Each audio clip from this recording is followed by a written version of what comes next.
Next topic है बेटे electrolytic cells and electrolysis. Electrolytic cell की ਆਪਾਂ ਜਿਹੜਾ ਪਹਿਲਾ ਸੈੱਲ ਪੜਿਆ ਸੀ ਉਹ ਕਿਹੜਾ ਸੀ ਬੇਟੇ ਗਲਵੈਨਿਕ ਸੈੱਲ, ਜਿਹਦੇ ਵਿੱਚ ਅਸੀਂ ਕੈਮੀਕਲ એનર્ਜੀ ਤੋਂ ਇਲੈਕਟ੍ਰੀਕਲ એનર્ਜੀ ਜਿਹੜੀ ਉਹ ਪ੍ਰੋਡਿਊਸ ਕਰਦੇ ਸੀ। ਕੋਈ ਕੈਮੀਕਲ ਰਿਐਕਸ਼ਨ ਹੁੰਦਾ ਸੀ ਤੇ ਇਲੈਕਟ੍ਰੀਕਲ એનર્ਜੀ ਪ੍ਰੋਡਿਊਸ ਹੁੰਦੀ ਸੀ। ਉਸ ਤੋਂ ਉਲਟ ਉਹ ਸੈੱਲ ਜਿਹਦੇ ਵਿੱਚ ਇਲੈਕਟ੍ਰਿਸਿਟੀ ਅਸੀਂ ਪਾਸ ਕਰੀਏ ਤੇ ਉਹਦੇ ਕਰਕੇ ਕੈਮੀਕਲ ਚੇਂਜ ਹੋ ਜਾਵੇ, ਕੋਈ ਕੈਮੀਕਲ ਰਿਐਕਸ਼ਨ ਹੋ ਜਾਵੇ ਤਾਂ ਉਹਨੂੰ ਅਸੀਂ ਕੀ ਕਹਾਂਗੇ ਇਲੈਕਟ੍ਰੋਲਿਟਿਕ cell. The device or the cell used in which electricity is used to bring about a chemical reaction। Electricity pass होने करके कोई रिएक्शन हो जाए तो उन्होंने असीं की कहांगे उस डिवाइस में असीं की कहने हैं इलैक्ट्रोलिटिक सैल। तो जिहड़ी उहदी प्रोसैस होएगी उहनूं आपां की कह दिंदे हैं इलैक्ट्रोलिसिस। उहनूं आपां की कहने हैं इलैक्ट्रोलिसिस। फिर आपां इहनूं किवें डिफाइन कर सकते हैं, the device used to carry out electrolysis is called electrolytic cell. वो डिवाइस जिहदे विच इलैक्ट्रोलिसिस होवे उहनूं आपां की कहने हैं इलैक्ट्रोलिटिक सैल। ठीक है, हुण इलैक्ट्रोलिटिक सैल किवें बणिया हुंदा बेटे, इहदे विच आपां एक कंटेनर लैंदे आ, जिवें गैल्वेनिक सैल दे विच आपां दो कंटेनर लए सी, अलग अलग ऑक्सीडेशन ते रिडक्शन अलग अलग हाफ सैल्स दे विच हुंदी सी। इहदे विच दोनों चीज़ां इक्को ही होएगा, वी रिडॉक्स रिएक्शन, पर दोनों की है एक ही कंटेनर दे विच होणगे। एक कंटेनर ले लिया, इहनूं असीं कहने आ इलैक्ट्रोलिटिक टैंक जिहड़ा असीं बनाया होया। ਇਹਦੇ ਵਿੱਚ ਆਪਾਂ ਇਲੈਕਟ੍ਰੋਲਾਈਟ ਪਾ ਦਿੰਦੇ ਹਾਂ, ਸੋਲਿਊਸ਼ਨ ਪਾ ਦਿੰਦੇ ਹਾਂ ਜਿਹਦੀ ਆਪਾਂ ਇਲੈਕਟ੍ਰੋਲਿਸਿਸ ਕਰਨੀ ਹੈ। ਠੀਕ ਹੈ, ਉਹਦੇ ਵਿੱਚ ਦੋ ਅਸੀਂ ਰੋਡਸ ਰੱਖ ਦਿੰਦੇ ਹਾਂ।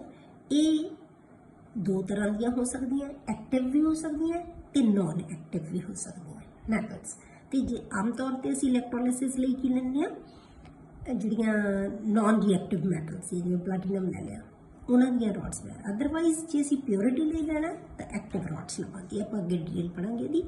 उस तो बाद फिर आप इनू बैटरी दे नाल जोड़ दिंदे आ। जिहड़ा इधर हुण जिहड़ा लैफ्ट साइड ते की है एनोड, पहलां भी साडे कोल एनोड लैफ्ट साइड ते सी, हुण की है कैथोड राइट साइड ते सेम होएगा। पर इलैक्ट्रोलिटिक सैल दे जिहड़ा आपां इलैक्ट्रोकैमिकल सैल या गैल्वेनिक सैल कीता सी उहदे च एनोड की सी नैगेटिव, कैथोड की सी पॉजिटिव। इहदे च फर्क यही होएगा बेटे कि इहदे च एनोड है जिहड़ा वो पॉजिटिव है ते कैथोड है जिहड़ा वो नैगेटिव है। इस तो उल्ट होएगा, ये साइन याद रखने बस, ये उल्ट होएगा। ਇਹਨੂੰ बैटरी के पॉजिटिव पोल नाल जिहड़ा जोड़ोगे वो एनोड है, होएगी ऑक्सीडेशन ही ਇਹਦੇ ਤੇ। ठीक है, होएगी ऑक्सीडेशन ਇਹਦੇ ਤੇ रिडक्शन। पर जिहड़ा नैगेटिव पोल नाल जोड़ोगे वो की है कैथोड है, ये उल्ट होणगे। ठीक है, ਇਹਦੇ ਚ ਅਸੀਂ इलैक्ट्रोलाइट ले लिया, ये ਤੁਹਾਡਾ पूरा सैटअप आ गया। ਇਹਨੂੰ ਅਸੀਂ ਕਹਿੰਦੇ इलैक्ट्रोलिटिक सैल।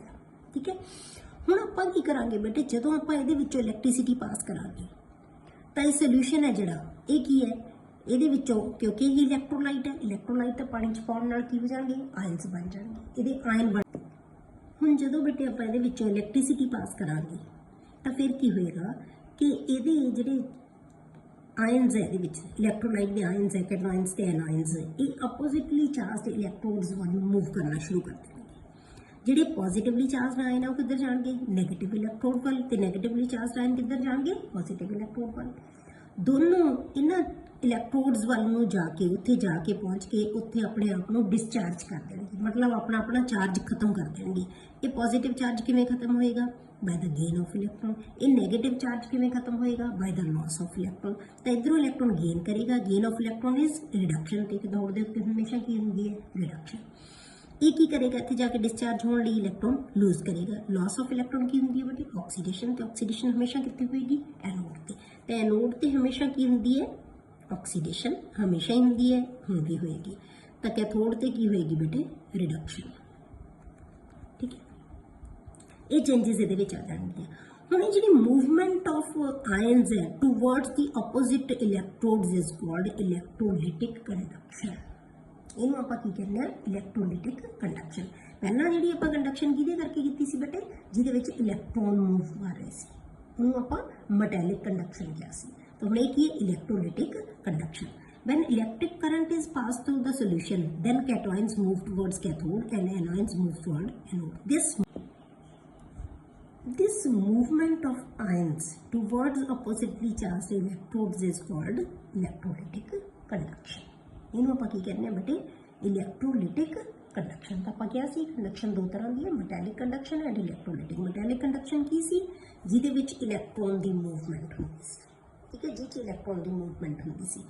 पर हुण इहदी कंडक्शन किहदे करके बेटे due to movement of ions इहनूं असीं कहने इलैक्ट्रोलिटिक कंडक्शन इलैक्ट्रॉन इहदे च भी उवें फ्लो करनगे एनोड तो इलैक्ट्रॉन ये लूज कर रहे हैं इलैक्ट्रॉन मूव करके जाएंगे एक इधर आएंगे इन्हें इलैक्ट्रॉन गेन करने एक इधर आ जाएंगे कैथोड वालों the movement of electron from anode to cathode है वही चीज़ पर ये पॉजिटिवली चार्ज है ये नेगेटिवली चार्ज है ये ध्यान रखना बस ये चार्ज का फर्क है अदरवाइज से प्रोसेस वही होगी clear One of the simplest electrolytic cell consists of two copper rods dipped in an aqueous solution of copper sulfate. मतलब जे ਅਸੀਂ simplest electrolytic cell ਲੈਣਾ ਹੋਵੇ ਉਹ ਕੀ ਕਰਾਂਗੇ ਅਸੀਂ electrolyte ਦੀ ਥਾਂ ਤੇ ਅਸੀਂ copper sulfate ਦਾ solution ਲੈ ਲਾਂਗੇ ਇਹ rods ਦੋਨਾਂ ਕਿਹਦੀਆਂ ਬਣੀਆਂ ਹੋਈਆਂ copper ਦੀਆਂ ਦੋਨੋਂ rods copper ਦੀਆਂ ਬਣੀਆਂ ਹੋਈਆਂ copper electrodes ਹੈ ਦੋਨੋਂ ਠੀਕ ਹੈ if DC voltage is applied to the electrode ਜੇ ਆਪਾਂ ਇਹਦੇ DC voltage apply ਕਰਦੇ ਮਤਲਬ ਇੱਥੇ ਅਸੀਂ ਬੈਟਰੀ ਨਾਲ ਜੋੜਤਾ ਇਹਨੂੰ copper ions discharge at cathode copper ions की है पॉजिटिवली चार्ज वो कितने जाएंगे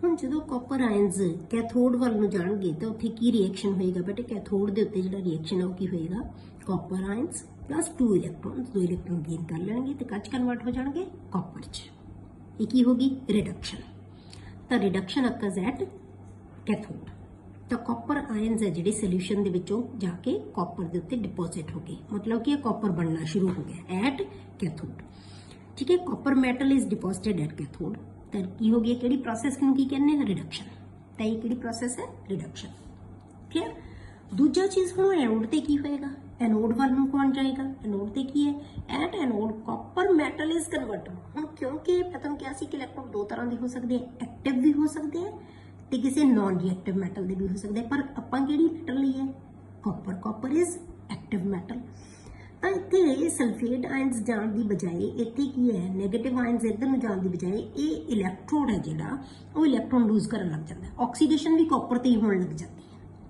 ਇਹ ਜਿਹੜਾ ਕਾਪਰ ਦਾ ਇਲੈਕਟ੍ਰੋਡ ਹੈ at anode copper metal is converted to copper ions copper metal ਹੈ ਜਿਹੜੀ ਆ ਵਾਲੀ ਇਹ ਲੂਜ਼ ਕਰਨੇ ਸ਼ੁਰੂ ਕਰ ਦੋਗੀ इलैक्ट्रॉन लूज करी जाएगी तो कहते कन्वर्ट हो जाएगी कॉपर आयन्स इधरों इधर जाई जाते इधरों बन के इत्थे आई जाते मतलब दोनों रिएक्शन किहदे हो रहे हैं बटे कॉपर दे तो कॉपर आयन्स आ गए तो रिएक्शन की होएगा copper solid gives copper ions plus 2 electron छड़ रहे हैं तो लॉस ऑफ इलैक्ट्रॉन नूं आपां की कहने हैं बटे ऑक्सीडेशन तो रिडक्शन भी कॉपर दी हो रही है ऑक्सीडेशन भी कॉपर दी हो रही है इत्थों कॉपर आयन्स रिड्यूस होकर कॉपर बना रहे हैं इतों कॉपर सॉलिड ऑक्सीडाइज होकर कॉपर आयन्स दे विच कन्वर्ट हो रहे हैं ठीक है this copper is dissolved at anode ठीक है ऑक्सीडेशन इन्हों आपां क्या कहने loss of electron is oxidation इहदा मतलब की होया बेटे impure copper is converted to copper of high purity with इलैक्ट्रोलिसिस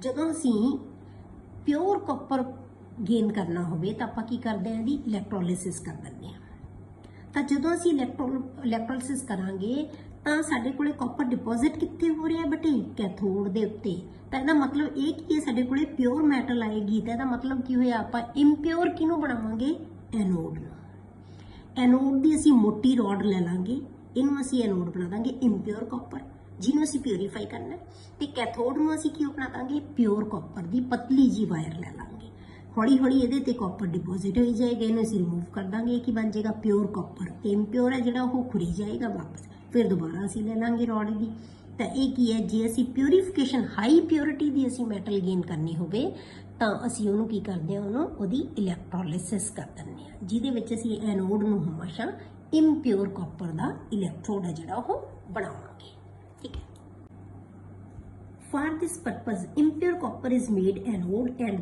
that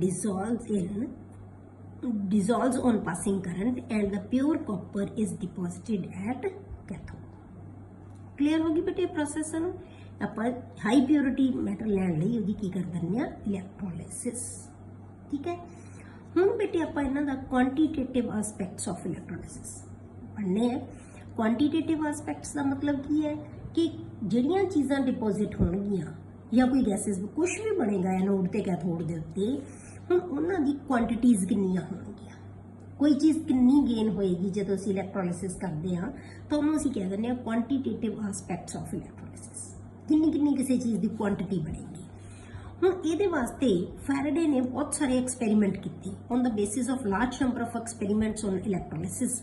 Michael Faraday gave 2 laws। Michael Faraday ਨੇ 2 law ਦਿੱਤੇ ਜਿਨ੍ਹਾਂ ਨੂੰ ਅਸੀਂ ਕਹਿੰਦੇ ਆ ਬੇਟੇ ਫੈਰਾਡੇਜ਼ laws ਆਫ ਇਲੈਕਟ੍ਰੋਲਿਸਿਸ। ਬਹੁਤ ਸਾਰੀਆਂ ਇਲੈਕਟ੍ਰੋਲਿਸਿਸ ਪੜ੍ਹੀਆਂ ਉਹਨੇ, ਬੜੇ ਐਕਸਪੈਰੀਮੈਂਟ ਕੀਤੇ, ਉਹਨਾਂ ਦੇ ਬੇਸ ਤੇ ਉਹਨੇ ਕੀ ਹੈ 2 law ਬਣਾਤੇ ਜਿਨ੍ਹਾਂ ਨੂੰ ਅਸੀਂ ਕਹਿੰਦੇ ਆ ਫੈਰਾਡੇਜ਼ laws ਆਫ ਇਲੈਕਟ੍ਰੋਲਿਸਿਸ। ਤਾਂ ਪਹਿਲਾਂ ਆਪਾਂ ਕੀ ਕਰਦੇ ਆ Faraday's first law of electrolysis. First law ਹੈ ਜਿਹੜਾ ਉਹ ਕੀ ਕਹਿੰਦਾ ਹੈ the weight of the substance liberated at electrode as a result of electrolysis is directly proportional to the quantity of electricity passed।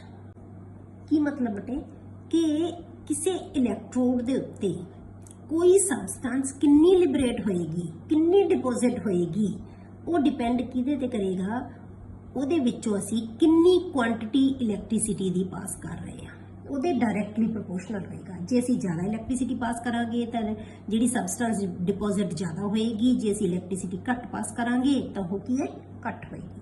ਮਤਲਬ ਕਿ ਉਹਦਾ ਮਾਸ ਹੈ ਜਿਹੜਾ directly proportional to the quantity of electricity, ਮਤਲਬ ਚਾਰਜ ਕਿੰਨਾ pass ਕਰ ਰਹੇ ਹਾਂ ਅਸੀਂ। ਇਲੈਕਟ੍ਰਿਸਿਟੀ ਦਾ ਮਤਲਬ ਚਾਰਜ ਕਿੰਨਾ ਦੇ ਰਹੇ ਹਾਂ ਉਹਨੂੰ, ਪਾਸਡ ਥਰੂ ਦਾ ਇਲੈਕਟ੍ਰੋਲਾਈਟ।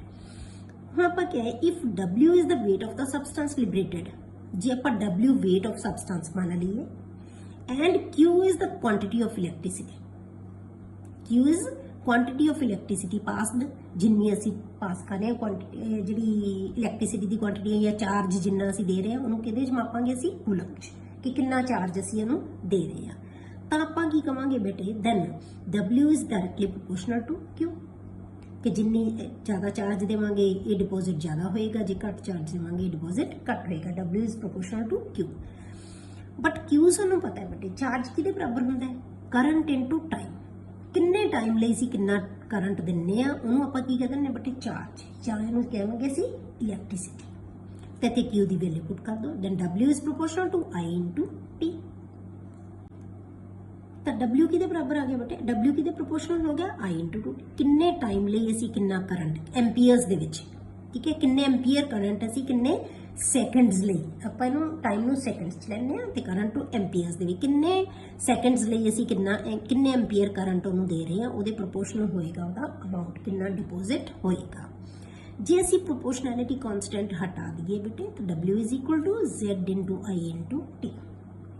ਹੁਣ Z ਕੀ ਚੀਜ਼ ਹੈ ਬੇਟੇ, ਇਹ ਕਹਿੰਦੇ ਆ ਅਸੀਂ ਪ੍ਰੋਪੋਰਸ਼ਨੈਲਿਟੀ ਕਾਂਸਟੈਂਟ, ਜਿਹਨੂੰ ਅਸੀਂ ਕਹਿੰਦੇ ਆ ਇਲੈਕਟ੍ਰੋਕੈਮੀਕਲ ਇਕੁਇਵਲੈਂਟ।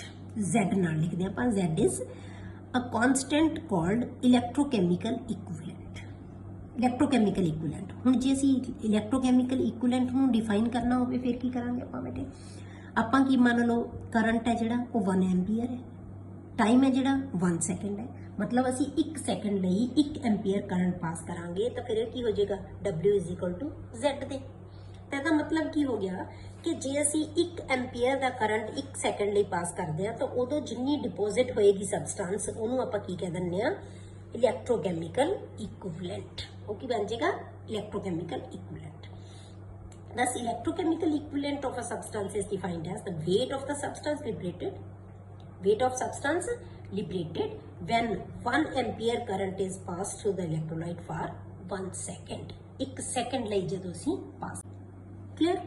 ਜਾਂ ਆਪਾਂ ਕੀ ਕਹਿ ਸਕਦੇ ਹਾਂ ਬੇਟੇ ਨੂੰ, it is the weight of the substance liberated by the passage of 1 coulomb of electricity।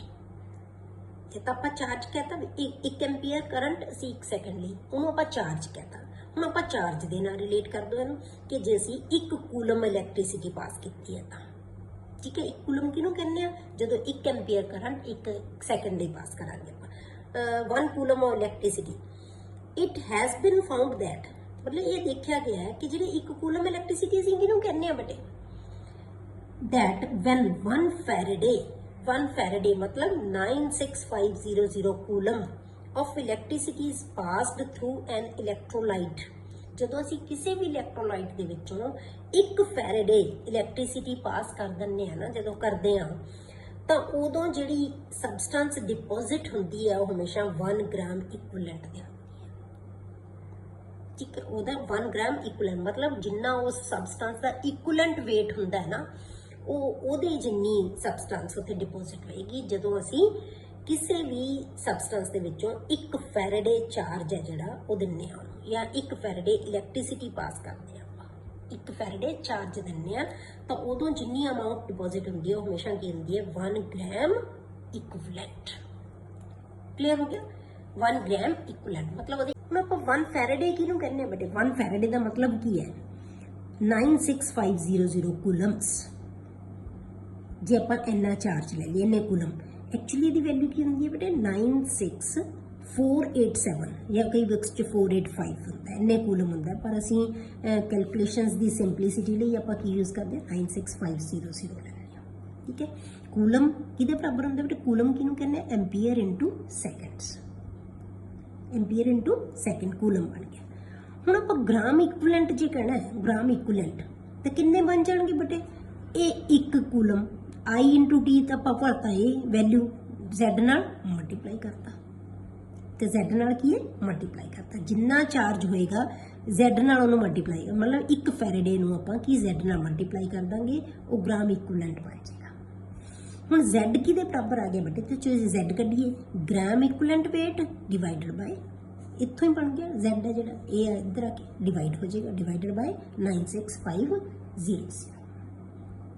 ठीक है, for any substance if we know weight of the substance liberated, जे सानू इस substance का कितना weight liberate होया जे सानू पता होवे, when known quantity of electricity is passed, सानू ये भी पता होवे कितना charge असी पास कर रहे हैं, then Z chemical equivalent is equal to किते बराबर होएगा weight of the substance divided by quantity of, तो असी Z दी वैल्यू आसानी नाल कैलकुलेट करना। समझ आ गई? Weight of substance W divided by quantity of electricity Q, तीनों ही आपस में रिलेटेड है। W is equal to Z into Q, आप पहला पढ़े, तो जो आप Z कढ़ना होवे तो की होएगा W डिवाइडेड बाय Q बचेगा, तो शुरू ही आप इत्थों कीता सी कि W is equal to Z into Q। ठीक है, ये सी बेटे फर्स्ट लॉ ऑफ फैराडे। हम आप सेकंड करते हैं Faraday's second law of electrolysis. हम जो आप सेकंड लॉ पढ़ीए, सेकंड लॉ की कहता बेटे, ਹੁਣ ਉਦੋਂ ਤੱਕ ਅਸੀਂ ਕਿ ਕਿੰਨੀ ਇਲੈਕਟ੍ਰਿਸਿਟੀ ਪਾਸ ਕੀਤੀ, ਕਿੰਨੀ ਚੀਜ਼ ਡਿਪੋਜ਼ਿਟ ਹੋਏਗੀ। ਹੁਣ ਇਹ ਲਾਅ ਕੀ ਕਹਿੰਦਾ ਹੈ ਕਿ ਜੇ ਅਸੀਂ 2-3 ਸੈਲਸ ਨੂੰ ਸੀਰੀਜ਼ ਦੇ ਵਿੱਚ ਕਨੈਕਟ ਕਰ ਦਈਏ ਤਾਂ ਉਹਨਾਂ ਦੇ ਵਿੱਚੋਂ ਅਸੀਂ ਚਾਰਜ ਪਾਸ ਕਰੀਏ, ਤਾਂ ਇਹਦਾ ਮਤਲਬ ਕੀ ਹੈ? ਅਸੀਂ ਸਾਰੇ ਸੈਲਸ ਨੂੰ ਕੀ ਕਰਦੇ ਹਾਂ? ਇੱਕੋ ਜਿਹਾ ਚਾਰਜ ਦੇ ਰਹੇ ਹਾਂ, ਤਾਂ ਉਹਨਾਂ ਦੇ ਉੱਤੇ ਅਲੱਗ-ਅਲੱਗ ਇਲੈਕਟ੍ਰੋਲਾਈਟ ਦੀਆਂ ਵਿੱਚੋਂ ਕਿਹੜੀ-ਕਿਹੜੀ ਚੀਜ਼ ਕਿੰਨੀ ਡਿਪੋਜ਼ਿਟ ਹੋਏਗੀ, ਇਹ ਲਾਅ ਸਾਨੂੰ ਇਹ ਦੱਸੇਗਾ। ਠੀਕ ਹੈ, it states that when the same quantity of electricity is passed through different electrolytic solutions, same quantity as we pass kariye electrolytic solutions, the weights of the different substances produced at electrodes are proportional to their equivalent weights।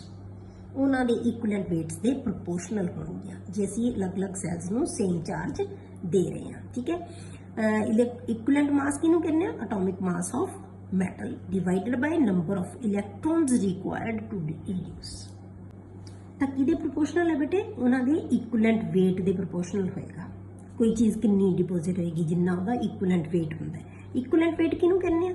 ਜੇ ਆਪਾਂ ਕਿਸੇ ਵੀ metal ਦੇ atomic ਮਾਸ ਲੈ ਲਈਏ, ਉਹਨੂੰ ਅਸੀਂ ਜਿੰਨੇ electron ਨੂੰ ਰਿਡਿਊਸ ਕਰਨ ਵਾਸਤੇ, ਉਹਦੇ ਕੈਟਾਇਨ ਨੂੰ ਰਿਡਿਊਸ ਕਰਨ ਵਾਸਤੇ ਜਿੰਨੇ ਇਲੈਕਟ੍ਰੋਨ ਚਾਹੀਦੇ ਆ ਉਹਦੇ ਨਾਲ ਆਪਾਂ ਉਹਨੂੰ ਡਿਵਾਈਡ ਕਰ ਦਈਏ ਤਾਂ ਉਹਨੂੰ ਅਸੀਂ ਕਹਿੰਦੇ ਆ equivalent weight of the substance। atomic mass of the metal divided by number of electrons required to reduce cation, ਉਹ equivalent mass ਆ ਜਾਏਗਾ। ਉਹ equivalent weight ਹਰੇਕ ਦੇ equivalent weight ਦੇ ਬਰਾਬਰ ਜਿਹੜੀ ਚੀਜ਼ ਡਿਪੋਜ਼ਿਟ ਹੋ ਜਾਏਗੀ। ਠੀਕ ਹੈ, ਉਹਦੇ ਬਰਾਬਰ ਨਹੀਂ, ਉਹਦੇ ਪ੍ਰੋਪੋਰਸ਼ਨਲ ਹੋਏਗੀ, ਉਹਦੇ ਪ੍ਰੋਪੋਰਸ਼ਨਲ, ਕਿਉਂਕਿ ਡਿਪੈਂਡ ਕਿਹਦੇ ਤੇ ਕਰੇਗੀ? ਕਿੰਨਾ ਚਾਰਜ ਅਸੀਂ ਦੇ ਰਹੇ ਹਾਂ। ਠੀਕ ਹੈ, ਹੁਣ ਆਪਾਂ ਕੀ ਹੈ ਬੇਟੇ, ਇਫ ਵੀ ਕੰਸੀਡਰ 3 ਇਲੈਕਟ੍ਰੋਲਾਈਟਿਕ ਸੈਲਸ, ਜੇ ਆਪਾਂ 3 ਇਲੈਕਟ੍ਰੋਲਾਈਟਿਕ ਸੈਲ ਲੈ ਲਏ ਜਿਨ੍ਹਾਂ ਨੂੰ ਅਸੀਂ ਸੀਰੀਜ਼ ਦੇ ਵਿੱਚ ਲਗਾਤਾ, ਇੱਕ ਦੇ ਵਿੱਚ ਜਿਹੜਾ ਇਲੈਕਟ੍ਰੋਲਾਈਟ ਹੈ AgNO3 ਹੈ, ਦੂਜੇ 'ਚ CuSO4 ਹੈ, ਤੀਜੇ 'ਚ Al2SO4 ਥ੍ਰਾਈਸ ਹੈ, ਐਲੂਮੀਨੀਅਮ ਸਲਫੇਟ ਹੈ, ਸਿਲਵਰ ਨਾਈਟ੍ਰੇਟ, ਕਾਪਰ ਸਲਫੇਟ ਤੇ ਐਲੂਮੀਨੀਅਮ ਸਲਫੇਟ। 3 ਤਰ੍ਹਾਂ ਦੇ ਅਸੀਂ ਸੈੱਲ ਲੈ ਲਏ ਜਿਨ੍ਹਾਂ 'ਚ ਇਲੈਕਟ੍ਰੋਲਾਈਟ ਅਲੱਗ-ਅਲੱਗ ਹੈ। ਠੀਕ ਹੈ, ਹੁਣ ਆਪਾਂ ਕੀ ਲਿਆ ਹੈ? And connected in series as shown in the figure, on passing the current through the 3 cells for some time।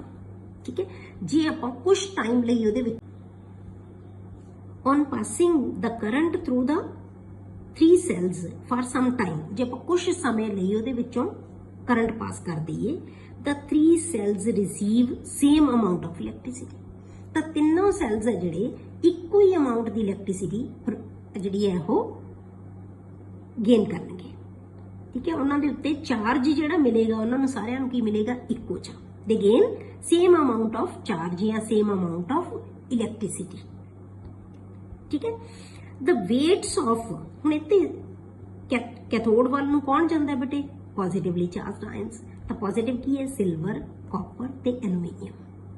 ਹੁਣ ਇਹ ਜਿਹੜੇ ਤਿੰਨੋਂ ਡਿਪੋਜ਼ਿਟ ਹੋਣਗੇ, the weights of silver, copper and aluminium liberated, ਜਿਹੜੇ ਇਹ ਲਿਬਰੇਟ ਹੋਣਗੇ ਉਹ ਕਿਹਦੇ ਬਰਾਬਰ ਹੋਣਗੇ, are in the ratio of their equivalent weights. ਤਿੰਨੋਂ ਹੀ ਆਪਣੇ ਇਕੁਇਵਲੈਂਟ ਵੇਟ ਦੀ ਰੇਸ਼ੋ ਦੇ ਵਿੱਚ ਹੋਣਗੇ। ਰੇਸ਼ੋ ਮਤਲਬ ਕਿ ਕੰਪੈਰੀਜ਼ਨ ਕਰਾਂਗੇ ਆਪਾਂ ਆਪਸ ਵਿੱਚ। ਠੀਕ ਹੈ, ਤਾਂ ਇਹ ਹਮੇਸ਼ਾ ਇਕੁਇਵਲੈਂਟ ਵੇਟ ਦੀ ਰੇਸ਼ੋ ਚ ਹੋਣਗੇ। ਜਿਵੇਂ ਆਪਾਂ ਲਿਖੀਏ weight of silver upon weight of copper, क्योंकि रेशो लेनी है, कंपेयर करना है दोनों को। weight of copper, weight of silver, जो weight of silver upon weight of copper is equal to क्या आएगा, equivalent weight of silver divided by equivalent weight of copper, क्योंकि proportional है ना, weight of silver, weight of copper, equivalent weight of silver, equivalent weight of copper। ਹੁਣ equivalent weight ਕੀ ਹੈ ਬੇਟੇ, ਇਹ ਆਪਾਂ ਹੁਣੇ ਪੜਿਆ ਸੀ ਕਿ ਜੇ ਆਪਾਂ atomic mass ਨੂੰ ਉਹਦੇ number of electron transfer to reduce the ion, ਕਿੰਨੇ ਇਲੈਕਟ੍ਰੋਨ ਚਾਹੀਦੇ ਆ, ਉਹਨੂੰ ਆਪਾਂ ਕੀ ਕਹਿੰਦੇ ਆ, ਉਹਦਾ ਇਕੁਇਵਲੈਂਟ ਮਾਸ। ਸਿਲਵਰ ਦਾ ਕਿੰਨਾ ਹੁੰਦਾ ਹੈ, 108। ਸਿਲਵਰ ਦਾ ਐਟੋਮਿਕ ਮਾਸ ਕੀ ਹੈ, 108, ਕਿਉਂਕਿ ਸਿਲਵਰ ਨੂੰ ਜੇ ਆਪਾਂ ਇੱਕ ਸਿਲਵਰ ਨੂੰ ਰਿਡਿਊਸ ਕਰਨਾ ਤਾਂ ਇੱਕੋ ਇਲੈਕਟ੍ਰੋਨ ਚਾਹੀਦਾ, ਤਾਂ 1 ਨਾਲ ਹੀ ਡਿਵਾਈਡ ਕਰਾਂਗੇ, ਉਹੀ ਆ ਜਾਏਗਾ। ਕਾਪਰ ਦਾ ਇਕੁਇਵਲੈਂਟ ਮਾਸ ਕਿੰਨਾ ਹੁੰਦਾ ਹੈ, 31.75। ਕਾਪਰ ਦਾ ਐਟੋਮਿਕ ਮਾਸ ਕਿੰਨਾ ਹੁੰਦਾ ਬੇਟੇ, 63.5। ਪਰ ਇੱਕ ਕਾਪਰ ਆਇਨ ਨੂੰ ਰਿਡਿਊਸ ਕਰਨ ਲਈ ਕਿੰਨੇ ਇਲੈਕਟ੍ਰੋਨ ਚਾਹੀਦੇ ਆ, 2। ਠੀਕ ਆ, ਕਾਪਰ 2 ਪੋਜ਼ਿਟਿਵ ਹੁੰਦਾ ਹੈ, 2 ਨਾਲ ਤੇ ਆਪਾਂ 63.5 ਨੂੰ ਆਪਾਂ ਕੀ ਕਰਾਂਗੇ, 2 ਨਾਲ ਡਿਵਾਈਡ ਕਰ ਦਾਂਗੇ, ਕੀ ਬਣ ਗਿਆ ਉਹਦਾ ਇਕੁਇਵਲੈਂਟ ਮਾਸ। ਸਮਝ ਆ ਗਈ ਕਿ ਇਕੁਇਵਲੈਂਟ ਮਾਸ ਕਿਵੇਂ ਲਿਖਣਾ ਆਪਾਂ, ਇਹ ਉਹਨਾਂ ਦਾ ਇਕੁਇਵਲੈਂਟ ਮਾਸ ਆ ਗਿਆ। ਇਹ ਪ੍ਰੋਪੋਰਸ਼ਨਲ ਹੋਣਗੇ, ਮਤਲਬ ਸਿਲਵਰ ਦਾ ਜੇ ਇੰਨਾ ਮਾਸ ਡਿਪੋਜ਼ਿਟ ਹੋਏਗਾ ਸੇਮ ਕਰੰਟ ਨਾਲ, ਤਾਂ ਕਾਪਰ ਦਾ 31.75 ਹੋਏਗਾ। ਸਮਝ ਆ ਗਈ ਹੁਣ ਇਸ ਚੀਜ਼ ਦੀ। ਹੁਣ ਜੇ ਆਪਾਂ ਦੂਜੇ ਤੀਜੇ ਸੈੱਲ ਦਾ ਲੈ ਲਈਏ, weight of aluminium upon weight of copper। ठीक है, पहला आ 2 सैल ले ले, फिर ये 2 सैल ले ले। ठीक है, तो हम एक ही बराबर है equivalent weight of aluminium divided by equivalent mass weight of copper. Clear, हम की है सानू, हम एल्यूमिनियम दा इक्विवेलेंट वेट कितना हुंदा है बेटे, क्योंकि एल्यूमिनियम दे उत्ते चार्ज कितना हुंदा है, 3 पॉजिटिव। 3 पॉजिटिव नु आपां की इलेक्ट्रॉन जे आपां नु रिड्यूस करना तां की है 3 इलेक्ट्रॉन गेन करेगा। तां जिहड़ा एटॉमिक मास हुंदा है एल्यूमिनियम दा कितना हुंदा है बेटे, 27। Atomic mass of aluminium is 27। तो 27 एल्यूमिनियम ਨੂੰ 3 ਇਲੈਕਟ੍ਰੋਨ ਚਾਹੀਦੇ ਹੈ ਐਲੂਮੀਨੀਅਮ ਚ ਕਨਵਰਟ ਹੋਣ ਲਈ। 3 ਪੋਜ਼ਿਟਿਵ ਨੂੰ ਜੇ ਅਸੀਂ ਐਲੂਮੀਨੀਅਮ ਚ ਬਣਾਉਣਾ ਹੈ ਤਾਂ ਕੀ ਹੈ 3 ਇਲੈਕਟ੍ਰੋਨ, ਤਾਂ 27 ਨੂੰ ਆਪਾਂ ਕੀ ਕਰਾਂਗੇ 3 ਨਾਲ ਡਿਵਾਈਡ ਕਰ ਦਾਂਗੇ, ਕੀ ਬਣ ਜਾਏਗਾ ਇਕੁਇਵਲੈਂਟ ਮਾਸ। ਤਾਂ ਇਹ ਕੀ ਬਣ ਜਾਏਗਾ 9। ਮਤਲਬ ਇਹਨਾਂ ਦੀ ਰੇਸ਼ੋ ਹੈ ਜਿਹੜੀ ਆ ਬੜੀ ਹੋਏਗੀ, ਉਹਨਾਂ ਦੇ ਇਕੁਇਵਲੈਂਟ ਮਾਸ ਦੇ ਪ੍ਰੋਪੋਰਸ਼ਨਲ ਹੋਣਗੇ ਜਿਹੜੇ ਡਿਪੋਜ਼ਿਟ ਹੋਣਗੇ। ਕਾਪਰ ਦਾ ਸਾਨੂੰ ਪਹਿਲਾਂ ਹੀ ਪਤਾ ਹੈ, ਅਸੀਂ ਲਿਖਿਆ ਹੋਇਆ ਸੀ, ਉਹੀ ਮਾਸ ਫਿਰ ਇੱਥੇ ਆਏਗਾ। ਕਾਪਰ ਦਾ ਇਕੁਇਵਲੈਂਟ ਮਾਸ ਕਿੰਨਾ 31.75। क्लियर हो गया, ये चीज समझ आ गई ਤੁਹਾਨੂੰ ਬੇਟੇ ਕਿ ਉਹਨਾਂ ਦੀ ਇਕੁਇਵਲੈਂਟ ਮਾਸਸ ਦੀ ਰੇਸ਼ੀਓ ਚ ਹੋਣਗੇ ਉਹ। ਪਰ ਬੇਟੇ ਅੱਜ ਕੱਲ ਅਸੀਂ ਇਕੁਇਵਲੈਂਟ ਮਾਸ ਦਾ ਜਿਹੜਾ ਫੈਕਟਰ ਹੈ ਨਾ ਉਹਨੂੰ ਅਸੀਂ ਕੰਸੀਡਰ ਨਹੀਂ ਕਰਦੇ ਜ਼ਿਆਦਾ। these days the term equivalent weight is not used, ਅਸੀਂ यूज नहीं करते ਹੁਣ, ਮੋਲਰ ਮਾਸ यूज ਕਰਦੇ, ਇਕੁਇਵਲੈਂਟ ਮਾਸ ਨਹੀਂ ਅਸੀਂ यूज ਕਰਦੇ। Faraday's law may be stated in the terms of moles of electron exchanged during the reaction। फिर Faraday ने की किया, मॉडिफाई कर दी अपनी डेफिनेशन। उन्हें हुण number of electron transferred in the reaction, किन्ने इलेक्ट्रॉन जा रहे हैं उहदे बेस ते अपनी डेफिनेशन ਨੂੰ मॉडिफाई करता। तो फिर उहदे अकॉर्डिंग की आएगा, according to Faraday's law the number of moles of the substance deposited। हुण आपां नंबर ऑफ इक्विवेलेंट्स नहीं कहांगे, तो हुण की होएगा number of moles of the substance deposited or liberated at electrode is proportional to the number of moles of the electrons exchanged during the electrochemical change। किसी भी electrochemical reaction ਦੇ ਵਿੱਚ ਕਿੰਨੇ ਇਲੈਕਟ੍ਰੋਨ ਐਕਸਚੇਂਜ ਹੋ ਰਹੇ ਹੈ, ਕਿਉਂਕਿ ਰਿਡੌਕਸ ਰਿਐਕਸ਼ਨ ਦੇ ਵਿੱਚ ਬੇਟੇ ਹਮੇਸ਼ਾ ਕੀ ਹੁੰਦੇ ਆ, ਇਲੈਕਟ੍ਰੋਨ ਹੀ ਐਕਸਚੇਂਜ ਹੁੰਦੇ ਆ। ਤਾਂ ਇਸ ਰਿਐਕਸ਼ਨ ਦੇ ਵਿੱਚ ਕਿੰਨੇ ਇਲੈਕਟ੍ਰੋਨ ਐਕਸਚੇਂਜ ਹੋਣਗੇ ਉਹਦੇ according number of moles of substance deposit ਅਸੀਂ ਦੱਸ ਸਕਾਂਗੇ, ਉਹਦੇ ਪ੍ਰੋਪੋਰਸ਼ਨਲ ਹੋਣਗੇ ਉਹ, ਠੀਕ ਹੈ, ਕਿ ਕਿੰਨੇ number of moles of electron transfer ਹੋ ਰਹੇ ਹੈ ਇਨ ਦਾ ਆਕਸੀਡੇਸ਼ਨ ਰਿਡਕਸ਼ਨ ਰਿਐਕਸ਼ਨ। ਕਿਉਂਕਿ ਜਿਹੜਾ ਰਿਐਕਸ਼ਨ ਦੀ ਟਾਈਪ ਹੈ ਬੇਟੇ ਇਲੈਕਟ੍ਰੋਲਾਈਟਿਕ ਸੈੱਲ ਦੇ ਵਿੱਚ ਵੀ ਕੀ ਹੋ ਰਹੀ ਹੈ, ਰਿਡਾਕਸ ਰਿਐਕਸ਼ਨ ਹੀ ਹੈ, ਜਿਵੇਂ ਆਪਾਂ ਗਲਵੈਨਿਕ ਸੈੱਲ 'ਚ ਕੀਤਾ ਸੀ। ਹੁਣ ਵੀ ਰਿਡਾਕਸ ਰਿਐਕਸ਼ਨ ਹੈ, ਪਰ ਉਹ 2 ਕੰਟੇਨਰਸ ਦੇ ਵਿੱਚ ਸੀ, ਇਹ ਕੀ ਹੈ, ਇੱਕ ਕੰਟੇਨਰ ਦੇ ਵਿੱਚ। ਕਲੀਅਰ ਹੋ ਗਿਆ। ਹੁਣ ਜਿਵੇਂ ਆਪਾਂ ਐਗਜ਼ਾਮਪਲ ਲਈਏ, for example silver ion +1 electron gives silver ਦੇ 1 ਮੋਲ ਨੂੰ ਸਿਲਵਰ ਆਇਨ ਦੇ 1 ਮੋਲ ਨੂੰ ਸਿਲਵਰ 'ਚ ਕਨਵਰਟ ਕਰਨਾ ਤਾਂ ਕਿੰਨੇ ਇਲੈਕਟ੍ਰੋਨ ਚਾਹੀਦੇ ਬੇਟੇ, 1 ਇਲੈਕਟ੍ਰੋਨ, ਠੀਕ ਹੈ। ਤਾਂ 1 mole of electron is required for the reduction of 1 mole of silver ion. ਤਾਂ ਇਹਦਾ ਮਤਲਬ ਸਾਨੂੰ ਕੀ ਹੈ, 1 ਮੋਲ ਸਿਲਵਰ ਬਣਾਉਣ ਵਾਸਤੇ ਸਾਨੂੰ 1 ਮੋਲ ਇਲੈਕਟ੍ਰੋਨਸ ਚਾਹੀਦੇ ਆ। ਆਪਾਂ ਤੁਹਾਨੂੰ ਕੀ ਕਿਹਾ ਸੀ ਕਿ ਕਦੇ ਵੀ ਇੱਕ ਚੀਜ਼ ਨਹੀਂ ਆਪਾਂ ਇਹਨਾਂ ਨੂੰ ਲੈਂਦੇ, ਹਮੇਸ਼ਾ ਜੋ ਕੁਝ ਨਹੀਂ ਲਿਖਿਆ ਹੁੰਦਾ ਸਟੋਕਿਓਮੈਟਰੀ ਮੋਲ, ਤਾਂ ਸਟੋਕਿਓਮੈਟਰੀ ਜਿੰਨੀ ਵੀ ਹੋਏਗੀ ਉਹ ਕੀ ਹੈ ਬੇਟੇ, ਮੋਲਸ ਨੂੰ ਰਿਪਰੈਜ਼ੈਂਟ ਕਰਦੀ ਹੈ। ਤਾਂ 1 ਮੋਲ ਸਿਲਵਰ ਬਣਾਉਣ ਵਾਸਤੇ ਤੇ ਆਪਾਂ ਇੱਕ ਤਾਂ ਨਹੀਂ ਲੈਂਦੇ ਬੇਟੇ, ਕਿਉਂਕਿ ਇੱਕ ਜਿਹੜੀ ਐਟਮ ਹੈ ਨਾ ਉਹਦਾ ਮਾਸ ਨਹੀਂ ਸਾਨੂੰ ਪਤਾ ਹੁੰਦਾ, ਪਰ 1 ਮੋਲ ਦਾ ਮਾਸ ਸਾਨੂੰ ਪਤਾ ਹੁੰਦਾ ਹੈ। 1 ਮੋਲ ਦਾ ਮਤਲਬ ਕੀ ਹੈ, ਐਵੋਗੈਡਰੋ ਨੰਬਰ ਆਫ ਐਟਮਸ ਹੈ ਜਿਹੜੀਆਂ ਇਹਨਾਂ ਦੀਆਂ, ਉਹਨਾਂ ਦਾ ਮਾਸ ਸਾਨੂੰ ਪਤਾ ਹੈ, ਉਹ ਕਿੰਨਾ ਹੁੰਦਾ ਹੈ, ਜਿਹਨੂੰ ਅਸੀਂ ਐਟੋਮਿਕ ਮਾਸ ਜਾਂ ਮੋਲਰ ਮਾਸ ਕਹਿੰਦੇ ਹਾਂ। ਤਾਂ ਮੋਲ ਦਾ ਸਾਨੂੰ ਮਾਸ ਹਮੇਸ਼ਾ ਪਤਾ ਹੁੰਦਾ ਹੈ। ਤਾਂ 1 ਮੋਲ ਸਿਲਵਰ ਬਣਾਉਣ ਵਾਸਤੇ 1 ਮੋਲ ਇਲੈਕਟ੍ਰੋਨਸ ਚਾਹੀਦੇ ਆ। ਹੁਣ 1 ਮੋਲ ਇਲੈਕਟ੍ਰੋਨ ਇਹਦੇ ਨਾਲ ਚਾਰਜ ਨਾਲ ਕਿਵੇਂ ਅਸੀਂ ਰਿਲੇਟ ਕਰਾਂਗੇ 1 ਮੋਲ ਇਲੈਕਟ੍ਰੋਨਸ ਨੂੰ, ਤਾਂ ਆਪਾਂ ਕਹਿੰਦੇ we know charge of 1 electron is, 1 electron ਦਾ ਚਾਰਜ ਕਿੰਨਾ ਹੁੰਦਾ ਬੇਟੇ, ਸਾਡੇ ਕੋਲ ਤਾਂ 1 ਮੋਲ ਇਲੈਕਟ੍ਰੋਨ ਚਾਹੀਦੇ ਸਾਨੂੰ, ਤਾਂ 1 ਨਹੀਂ ਇਲੈਕਟ੍ਰੋਨ ਚਾਹੀਦਾ, 1 ਦਾ ਚਾਰਜ ਸਾਨੂੰ ਪਤਾ ਹੈ ਕਿੰਨਾ, 1.6021 × 10⁻⁹ ਕੂਲਮ +1 ਦੇ ਆਪਾਂ ਚੈਪਟਰ 'ਚ ਕੀਤਾ ਸੀ, ਠੀਕ ਹੈ, ਐਟੋਮਿਕ ਸਟਰਕਚਰਸ। ਇਹ ਆ ਗਿਆ 1 ਇਲੈਕਟ੍ਰੋਨ ਦਾ ਚਾਰਜ। ਪਰ ਜੇ ਅਸੀਂ 1 ਮੋਲ ਇਲੈਕਟ੍ਰੋਨ ਦਾ ਚਾਰਜ ਕੱਢੀਏ ਜਿਹੜਾ ਕਿ ਸਾਨੂੰ ਚਾਹੀਦਾ ਹੈ, 1 ਮੋਲ ਇਲੈਕਟ੍ਰੋਨ, 1 ਮੋਲ ਦਾ ਮਤਲਬ ਕੀ ਹੋ ਗਿਆ, ਇਹਨੂੰ ਅਸੀਂ ਐਵੋਗੈਡਰੋ ਨੰਬਰ ਨਾਲ ਮਲਟੀਪਲਾਈ ਕਰ ਦੋ, ਠੀਕ ਹੈ, Avogadro number multiplied by charge on 1 electron, ਤਾਂ ਕੀ ਆ ਗਿਆ, ਇਹ 1 ਮੋਲ ਇਲੈਕਟ੍ਰੋਨ ਦਾ ਚਾਰਜ ਆ ਗਿਆ। ਇਹ ਹੁਣ ਦੇਖੋ ਤੁਸੀਂ ਕਿਹਦੇ ਬਰਾਬਰ ਹੈ ਬੇਟੇ, 1 ਫੈਰਾਡੇ ਦੇ ਬਰਾਬਰ। ਤਾਂ 1 ਮੋਲ ਇਲੈਕਟ੍ਰੋਨ ਦੇ ਉੱਤੇ ਜਿੰਨਾ ਚਾਰਜ ਹੁੰਦਾ ਹੈ ਬੇਟੇ ਉਹਨੂੰ ਅਸੀਂ ਕੀ ਕਹਿੰਦੇ ਆ, 1 ਫੈਰਾਡੇ, 96487 ਕੂਲਮ ਪਰ। ਕਲੀਅਰ ਹੋ ਗਿਆ। ਤਾਂ ਆਪਾਂ ਕੀ ਕਹਾਂਗੇ ਬੇਟੇ, the charge on 1 mole of electron is called 1 Faraday, ਜਿਹਨੂੰ ਆਪਾਂ ਕਾਹਦੇ ਨਾਲ ਲਿਖਦੇ ਹਾਂ ਬੇਟੇ, F ਨਾਲ। ਤਾਂ 1 ਮੋਲ ਇਲੈਕਟ੍ਰੋਨ ਦੇ ਉੱਤੇ ਜਿੰਨਾ ਚਾਰਜ ਹੁੰਦਾ ਉਹ 1 ਫੈਰਾਡੇ ਕਿਹਾ ਜਾਂਦਾ ਹੈ। For approximate calculations we use 1 Faraday is equal to 96500। ਇਹਨੂੰ ਆਪਾਂ ਕੈਲਕੂਲੇਸ਼ਨਸ ਦੇ ਵਿੱਚ 96500 ਹੀ ਕੈਲਕੂਲੇਟ ਕਰਦੇ ਹਾਂ, ਇੰਨੀ ਐਗਜ਼ੈਕਟ ਵੈਲਿਊ ਨਹੀਂ ਲੈਂਦੇ। ਬਹੁਤ ਕੈਲਕੂਲੇਸ਼ਨਸ ਦੇ ਵਿੱਚ ਇਹਦੇ ਨਾਲ ਵੀ ਕਰ ਸਕਦੇ ਹੋ, ਗਲਤ ਨਹੀਂ ਹੋਏਗਾ, ਪਰ ਅਸੀਂ ਸਿੰਪਲਿਸਿਟੀ ਲਈ ਇਹਨੂੰ 96500 ਲੈ ਲੈਂਦੇ। ਕਲੀਅਰ ਹੋ ਗਿਆ। ਹੁਣ ਸਾਨੂੰ ਪਤਾ ਲੱਗ ਗਿਆ ਕਿ ਜੇ ਅਸੀਂ 1 ਮੋਲ ਇਲੈਕਟ੍ਰੋਨ ਪਾਸ ਕਰਾਂਗੇ ਜਾਂ 1 ਫੈਰਾਡੇ ਚਾਰਜ ਦੇਵਾਂਗੇ, ਇਸ ਐਕਸਪੈਰੀਮੈਂਟ ਜੇ ਆਪਾਂ ਸਪੋਜ਼ ਕਰ ਲਈਏ ਕਿ ਜੇ ਅਸੀਂ 1 ਫੈਰਾਡੇ ਚਾਰਜ ਦਿੱਤਾ ਹੈ ਤਾਂ ਫਿਰ ਸਾਡੇ ਕੋਲ ਸਿਲਵਰ ਕਿੰਨਾ ਡਿਪੋਜ਼ਿਟ ਹੋਏਗਾ ਬੇਟੇ, 1 ਮੋਲ, ਠੀਕ ਹੈ। ਕਿਉਂ, ਕਿਉਂਕਿ ਇਹਨੂੰ 1 ਮੋਲ ਹੀ ਇਲੈਕਟ੍ਰੋਨ ਚਾਹੀਦੇ ਆ, 1 ਮੋਲ ਇਲੈਕਟ੍ਰੋਨ ਹੀ ਚਾਹੀਦੇ ਆ, ਤਾਂ 1 ਮੋਲ ਤਾਂ ਸਾਡੇ ਕੋਲ ਸਿਲਵਰ ਹੋ ਗਿਆ। ਕਲੀਅਰ ਹੋ ਗਈ। ਹੁਣ ਆਪਾਂ ਲੈ ਲਿਆ ਦੂਜੀ ਚੀਜ਼, ਜੇ ਆਪਾਂ ਕਾਪਰ ਦੀ ਅਗਲੇ ਸੈੱਲ ਵਾਸਤੇ ਲਈਏ, ਕਾਪਰ ਦੀ ਗੱਲ ਕਰੀਏ, ਕਾਪਰ ਨੂੰ 1 ਮੋਲ ਕਾਪਰ ਡਿਪੋਜ਼ਿਟ ਕਰਨ ਲਈ ਕਿੰਨੇ ਇਲੈਕਟ੍ਰੋਨ ਚਾਹੀਦੇ ਆ ਬੇਟਿਆਂ ਨੂੰ, 2 mall electrons, 2 mall electrons, 2 moles of electrons, ਜਾਂ ਕਹਿ ਲਓ 2 ਫੈਰਾਡੇ ਚਾਰਜ ਇਜ਼ ਰਿਕੁਆਇਰਡ। ਤਾਂ 2 ਫੈਰਾਡੇ ਚਾਰਜ ਚਾਹੀਦਾ। 2 ਫੈਰਾਡੇ ਦਾ ਮਤਲਬ ਕੀ ਹੋ ਗਿਆ, ਇਹ ਦੁੱਗਣਾ ਚਾਰਜ ਚਾਹੀਦਾ, ਪਰ ਅਸੀਂ ਦੁੱਗਣਾ ਨਹੀਂ ਦੇਣਾ, ਅਸੀਂ ਚਾਰਜ ਕਿੰਨਾ, ਉਹਨੂੰ ਉਨਾ ਹੀ ਮਿਲੇਗਾ ਜਿੰਨਾ ਅਸੀਂ ਪਾਸ ਕਰ ਰਹੇ ਹਾਂ, ਠੀਕ ਹੈ। ਚਾਰਜ ਉਹਦੇ ਕੋਲੇ ਉਨਾ ਹੀ ਹੋਏਗਾ ਜਿੰਨਾ, ਕਿਉਂਕਿ ਚਾਰਜ ਸਾਰੇ ਸੈਲਸ ਨੂੰ ਬੇਟੇ ਕੀ ਮਿਲ ਰਿਹਾ, ਸੇਮ, ਠੀਕ ਹੈ। ਤਾਂ ਇਹਦਾ ਮਤਲਬ ਕੀ ਹੋਇਆ ਬੇਟੇ ਕਿ ਜੇ ਆਪਾਂ 1 ਮੋਲ ਡਿਪੋਜ਼ਿਟ ਕਰਨਾ ਹੈ ਤਾਂ ਫਿਰ ਇਹਦੇ ਵਾਸਤੇ ਸਾਨੂੰ 2 ਮੋਲ ਇਲੈਕਟ੍ਰੋਨ ਦੇ ਜਾਂ 2 ਫੈਰਾਡੇ ਚਾਰਜ ਚਾਹੀਦਾ ਹੈ। ਪਰ ਜੇ ਅਸੀਂ ਇੱਥੇ 1 ਫੈਰਾਡੇ ਦੇ ਰਹੇ ਹਾਂ ਤਾਂ ਇਹਦਾ ਮਤਲਬ ਕੀ ਹੋਏਗਾ ਬੇਟੇ, ਹਾਫ ਮੋਲ ਕਾਪਰ ਦਾ ਡਿਪੋਜ਼ਿਟ ਹੋਏਗਾ। ਕਲੀਅਰ। ਹੁਣ ਇਸੇ ਤਰ੍ਹਾਂ ਆਪਾਂ ਤੀਸਰਾ ਸੈੱਲ ਲੈ ਲਿਆ, ਐਲੂਮੀਨੀਅਮ। ਐਲੂਮੀਨੀਅਮ ਦੇ 1 ਮੋਲ ਆਇਨ ਨੂੰ ਐਲੂਮੀਨੀਅਮ 'ਚ ਕਨਵਰਟ ਕਰਨ ਲਈ ਕਿੰਨੇ ਚਾਹੀਦੇ ਆ, 3 electrons, 3 mall electron, 3 moles of electron, ਜਾਂ ਕੀ ਕਹਿ ਲਓ 3 ਮੋਲ ਇਲੈਕਟ੍ਰੋਨ ਦਾ ਮੀਨਿੰਗ ਕੀ ਹੋ ਗਿਆ ਬੇਟੇ, 3 ਫੈਰਾਡੇ। ਕੀ ਹੈ ਇਹ, 3 ਫੈਰਾਡੇ ਚਾਰਜ ਸਾਨੂੰ ਚਾਹੀਦਾ ਹੈ, is required for the reduction of 1 mole of aluminium ions। Aluminium ions ਦੇ 1 ਮੋਲ ਨੂੰ ਰਿਡਿਊਸ ਕਰਨਾ ਸੀ ਐਲੂਮੀਨੀਅਮ ਚ ਤਾਂ ਸਾਨੂੰ 3 ਫੈਰਡੇ ਚਾਰਜ ਦੇਣਾ ਪਏਗਾ ਜਾਂ 3 ਮੋਲ ਇਲੈਕਟ੍ਰੋਨਸ ਸਾਨੂੰ ਦੇਣੇ ਪੈਣਗੇ। ਠੀਕ ਹੈ, ਹੁਣ ਜੇ ਆਪਾਂ ਰਿਲੇਟ ਕਰੀਏ ਇਸ ਸੈੱਲ ਦੇ ਨਾਲ ਇਹਨਾਂ ਨੂੰ ਤਾਂ ਕਿੰਨੀ ਕਿੰਨੀ ਚੀਜ਼ ਸਾਡੇ ਕੋਲ ਡਿਪੋਜ਼ਿਟ ਹੁੰਦੀ ਹੈ ਉਹਦੇ ਨਾਲ।